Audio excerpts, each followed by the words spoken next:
Halo Besti dan seluruh warga 62 yang budiman. Balik lagi nih di tongkrongan pecinta film paling absurd sejagat raya. Mana lagi kalau bukan Sinema Sesat.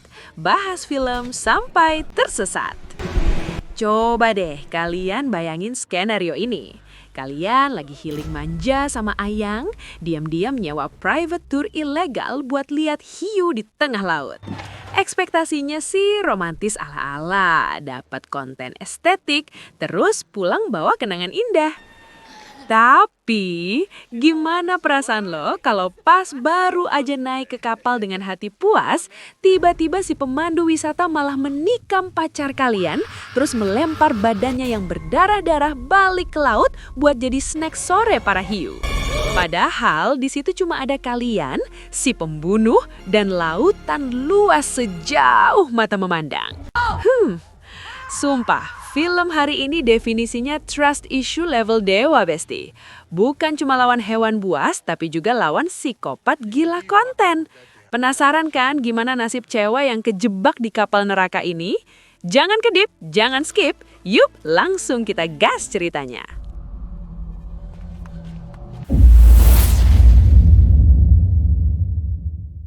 Oke Besti, dengerin baik-baik ya, karena cerita ini dimulai di pesisir Australia yang emang eksotis banget.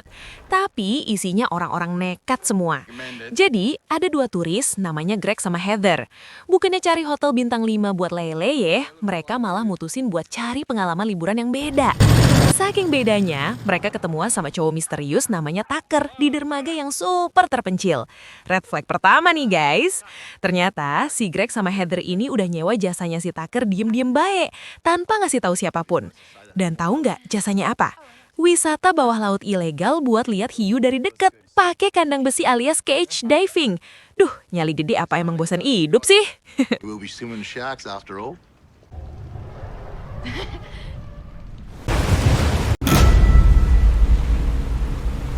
Nyampe di lokasi, si Tucker langsung tebar pesona. Salah, tebar umpan darah segar ke laut buat mancing hiu di lapar biar pada ngumpul. Abis nenangin Greg sama Heather yang udah mulai gemetaran lututnya, dimasukinlah mereka berdua ke dalam kerangkeng besi itu. Awalnya si Heather panik dong lihat kawanan hiu ngerubungin mereka. Ya wajar lah ya. Tapi untungnya si Greg berhasil nenangin ayangnya itu. Sampai akhirnya mereka bisa sosokan menikmati momen mendebarkan itu. Padahal mah maut udah ngintip.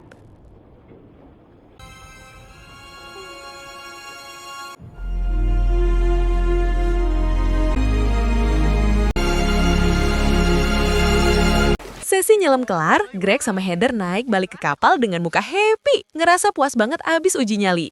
Tapi tunggu dulu, suasana yang tadinya happy-happy mendadak berubah jadi mimpi buruk dalam sekejap mata. Tanpa baba, tanpa warning, si Tucker tiba-tiba nancepin pisau ke lehernya Greg. Jelep. Belum cukup di situ, Greg yang udah berdarah-darah langsung dilempar balik ke laut sama si Tucker. Gila nggak tuh? Si Heather jelas aja teriak histeris. Ngejerit-jerit lihat pacarnya sendiri jadi snack sore para hiu di depan matanya. Sementara si Tucker, dia cuma berdiri diam ngeliatin kejadian itu dengan tatapan dingin kayak kulkas 2 pintu. Bener-bener psikopat. Oke, kita tinggalin dulu si psikopat tadi. Sekarang kenalan sama cewek namanya Zephyr. Dia ini tipe cewek free spirit yang hobi surfing, tapi punya hobi sampingan yang agak kriminal, alias suka nyolong dikit-dikit. Jangan ditiru ya guys. Habis belanja plus nyolong barang di supermarket, dia kepaksa banget bantuin cowok namanya Mark Lee yang mobilnya mogok. Si Mark Lee ini ternyata agent real estate dan dia main ancem dong. Katanya dia bakal laporin aksi nyolongnya Zephyr kalau Zephyr nggak mau bantuin benerin mobilnya. Kampret kan? I just need to get to my car. Look, I'm not a serial killer, okay? Akhirnya Zephyr pakai kabel khusus nih, entah dapat dari mana, buat nyalain mesin mobilnya Mark Lee. Anehnya, interaksi yang awalnya nodong ini malah berubah jadi ngobrol asik soal hobi surfing mereka. Dasar jodoh emang aneh, abis itu mereka malah jadi romantis-romantisan. The dance. It's about that ooby-dooby feeling you get in your heart, okay? Your lips, my love. 9.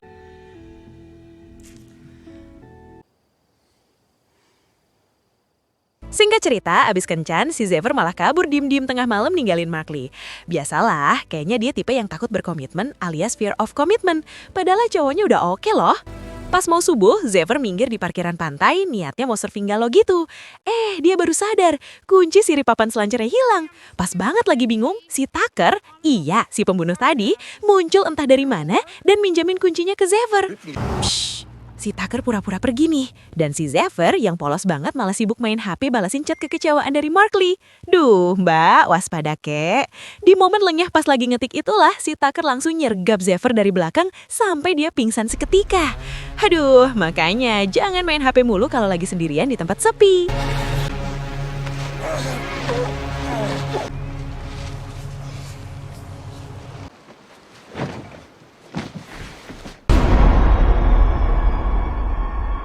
Jeng-jeng, Zephyr akhirnya siuman nih Besti.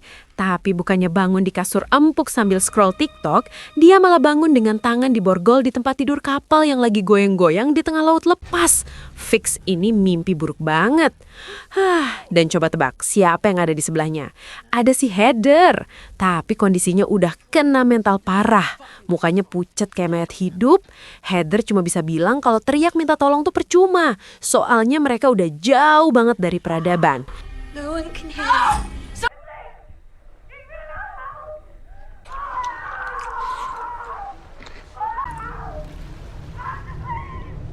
Sementara itu di darat, si Mark Lee, si cowok agen properti tadi, lagi panik nyariin ayang bebnya yang hilang.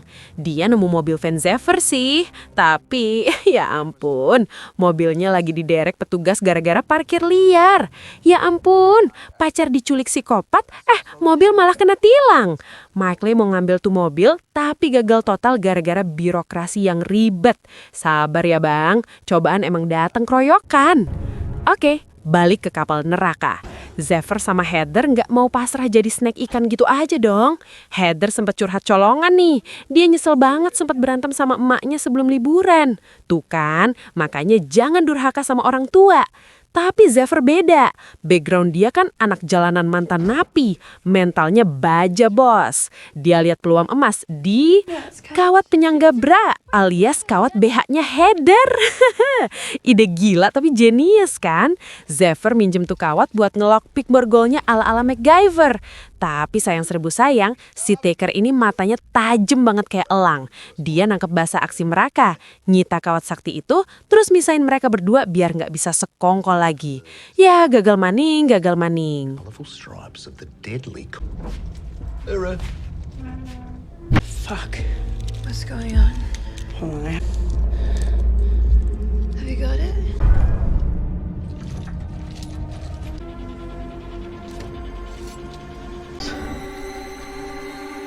Makes for a better. Nah, ini nih bagian yang bikin mual. Si Taker nyeret Heather keluar, terus ngegantung badan cewek malang itu pakai katrol di pinggir kapal kayak jemuran basah. Dan tahu nggak, si Taker nyiapin kamera. Ternyata si botak ini tuh pembunuh berseri yang hobi bikin film snuff, alias film pembunuhan asli pakai hewan buas. Merinding gue. Dan si Taker dengan santainya ngerekam semua itu, termasuk muka Zephyr yang lagi teriak-teriak ketakutan. Benar-benar konten kreator jalur neraka nih orang.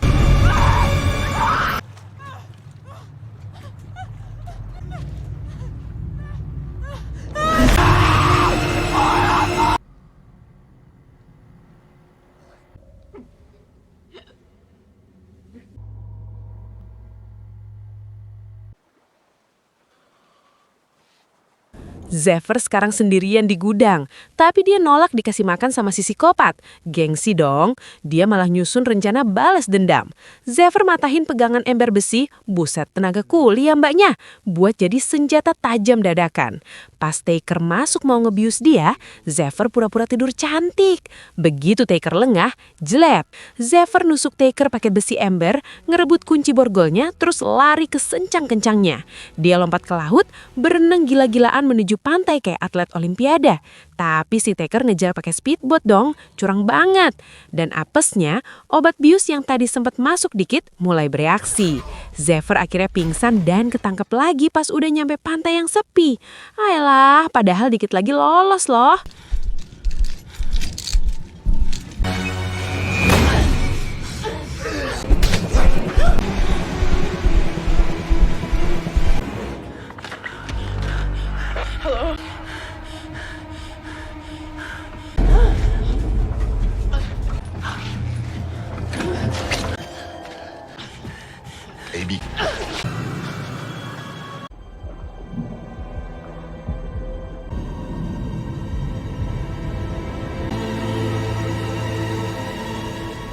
Besoknya, si Mikey akhirnya ngandelin polisi tuh lama. Jadi dia cosplay jadi detektif swasta.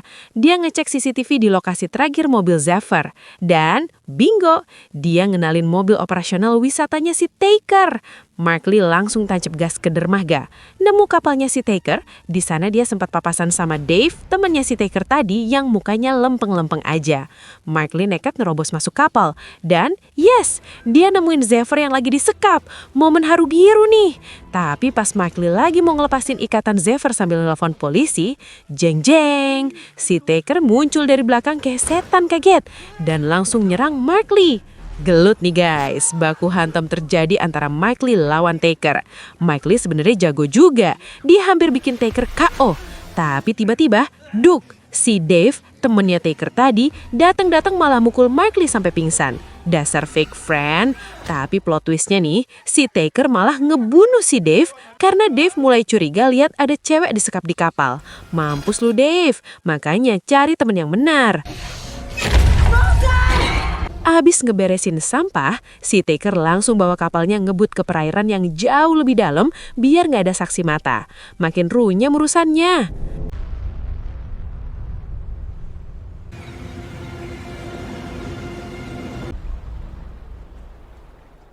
Sekarang Zephyr sama Markley sama-sama jadi tawanan. Si Taker bawa Markley ke geladak buat disiksa pakai metode yang sama kayak Heather tadi. Digantung setengah badan jadi umpan, dan kali ini yang datang bukan hiu biasa, tapi hiu banteng alias bull shark yang terkenal galak abis. Zephyr teriak nyuruh Markley jangan gerak Markley, jadi patung aja. Markley nahan nafas, diam kaku kayak manekin, dan ajaibnya hiunya pergi karena nggak tertarik. Selamat sementara berkat helikopter nyasar. That's a bull shark. Most culture.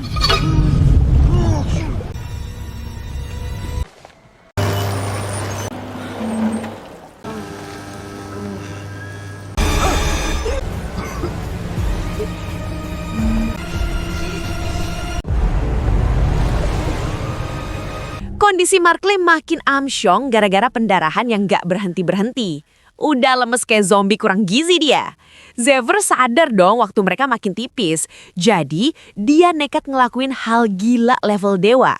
Dia, siap-siap tutup mata ya, dia matahin jempol tangan kirinya sendiri secara paksa.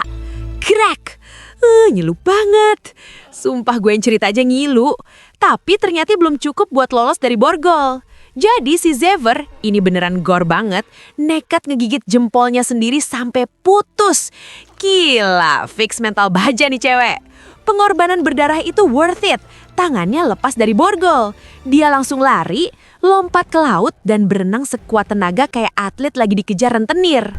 Tapi si Tucker yang lagi mode ngamuk gak mau nyerah gitu aja. Dia ngejar lagi demi ngebungkam satu-satunya saksi kejahatannya.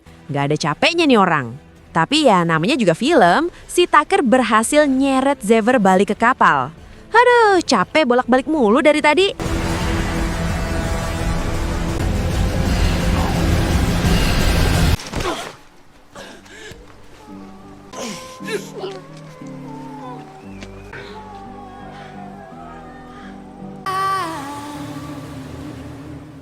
Kali ini Tucker mau jadiin Zephyr umpan spesial buat hiu putih raksasa yang dia kasih nama Hugo.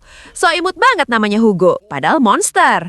Tucker udah yakin banget nih, rekaman kematian Zephyr bakal jadi masterpiece di koleksi psikopatnya. Tapi plot twist, pas si Hugo dekat, bukannya pasrah, Zephyr malah ngelakuin perlawanan tak terduga dengan nendang moncong tuh hiu. Beneran ditendang dong hidungnya. Si Hugo kaget kali ya. Woi, sopan santun lo mana? Jadi dia malah beralih target dan mulai nabrakin kapal dengan brutal. Seolah-olah dia dendam sama si Tucker yang lagi berdiri sok ganteng di pinggir geladak.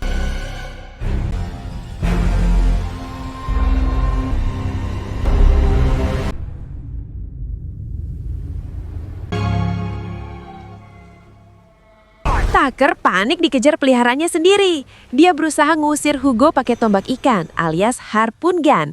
Tapi dasar kualat kebanyakan dosa, dia malah kepleset dan ngejatohin senjatanya sendiri ke laut. Lawak banget. Xavier yang cerdas langsung manfaatin kekacauan itu buat manjat naik ke kapal. Duel maut pun terjadi di ronde terakhir ini. Dan yes, Xavier berhasil ngambil alih tuh harpoon gun dan langsung nembakin tombaknya tepat ke arah Tucker. Makin tuh tombak. Tucker kelempar ke laut dan ironisnya, kamera canggih yang dia pasang malah ngerekam detik-detik kematiannya sendiri waktu tubuhnya dicabik-cabik sama Hugo. Definisi senjata makan tuan dan instant karma paling satisfying abad ini.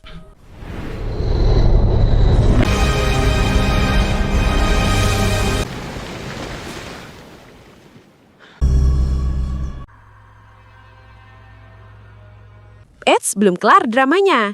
Mayat Tucker yang diseret hiu sempat bikin Xavier ikut ketarik nyemplung lagi ke laut gara-gara kakinya kelilit tali harpun yang nancep di badan Tucker. Sumpah, gue udah mau jantungan, kirain bakat set end. Tapi untungnya dia berhasil motong talinya dan naik lagi ke kapal dengan selamat. Nyaris jadi lauk. Xavier langsung nembakin suar alias flare gun buat manggil kapal lain yang kelihatan di kejauhan. Sambil nunggu jemputan datang, Xavier meluk Markley yang udah sekarat di lantai. Terus nyatain cintanya. Cie, romantis di tengah anyir darah. Dan janji kalau mereka bakal selamat bareng-bareng. Dan akhirnya, film pun selesai pas bantuan datang buat nyelamatin 2 korban yang mentalnya udah keuji banget ini.